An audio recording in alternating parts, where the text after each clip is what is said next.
अस्सलाम वालेकुम तातौल organic farms. और इस वक्त जो है ना वो हम अपने जो हमारा रेन वाटर हार्वेस्टिंग का छोटा डैम है मेडिटेटर्स लेगून उस पर खड़े हैं। तो कुछ हमने एक्शंस किए हैं जिसकी वजह से ये हमारा जो मिनी डैम है या पॉन्ड है या रेन वाटर हार्वेस्टिंग स्टोरेज जो के हैं इसको ये आलमोस्ट डिज़ास्टर के ब्रिंक से हमने वापस ले लिए।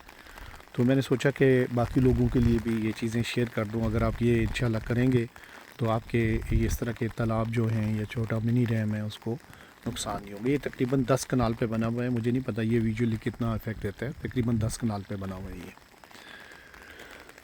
तो इसमें जो सबसे पहली चीज़ है वो ये है कि जब मैंने इसको देखा कि ये बहुत ज़्यादा स्ट्रेस में आ गया और इसका पानी जो है इसके ऊपर से तकरीबन बहना शुरू हुआ है, तो मैं पानी की तरफ या बंद की तरफ नहीं गया क्योंकि मेरी नज़र में वो एक डेंजरस ऑप्शन थी।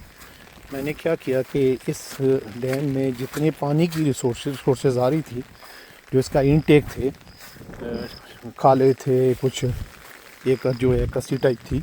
सो मैंने ये किया कि सबसे पहले मैंने उसको ब्लॉक करना शुरू किया और उनकी डाइवर्जन बनाना शुरू किया। और जब वो आपकी ये डाइवर्जन्स बन जाती हैं तो इसके ऊपर काफ़ी हद तक प्रेशर रिलीज़ हो जाता है।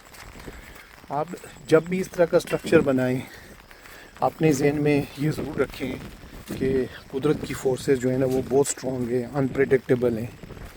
आज नहीं, कल नहीं, 10 साल नहीं, किसी न किसी वक्त आपको इन्होंने झटका देना है।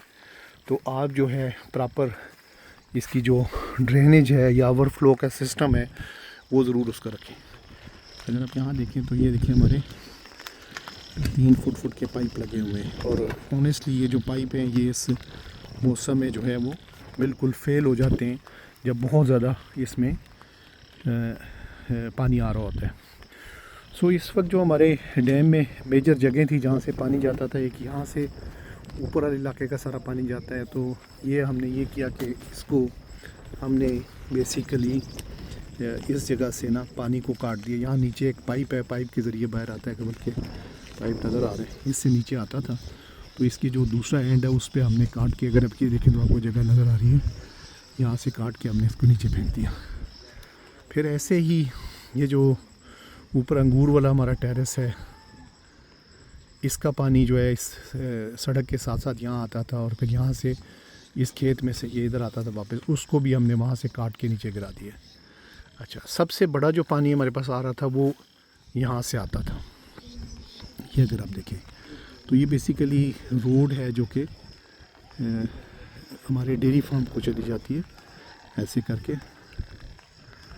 यहाँ से अगर आप ये देखें तो ये डेयरी फार्म पे चली जाती है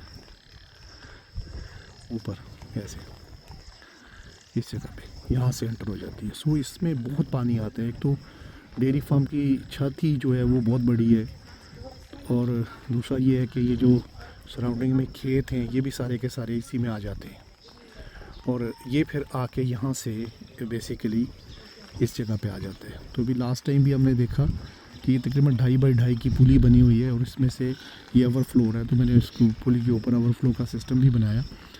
बट ये कि जैसे ही ये स्ट्रेस में आया तो ये सबसे मुश्किल काम था जो हमें करना पड़ा।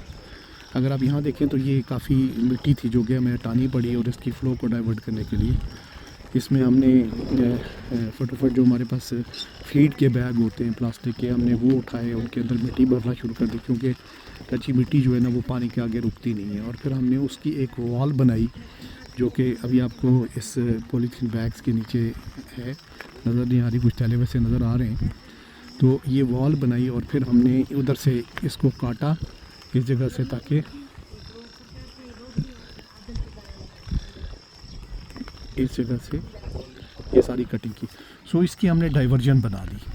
अब मैं समझता हूँ कि अगर आपके इस तरह की कोई वाटर बॉडी है जो कि इस वक्त स्ट्रेस में है, तो मैं आपको सजेस्ट करूँगा कि इससे पहले कि इसके ऊपर और स्ट्रेस बिल्ड हो, आप जल्दी से जाके जहाँ जहाँ से इसमें कंट्रीब्यूट करने वाला पानी आ रहा है उस पानी को काटें और वो एक अल्टरनेटिव रूट की तरफ लगा दें।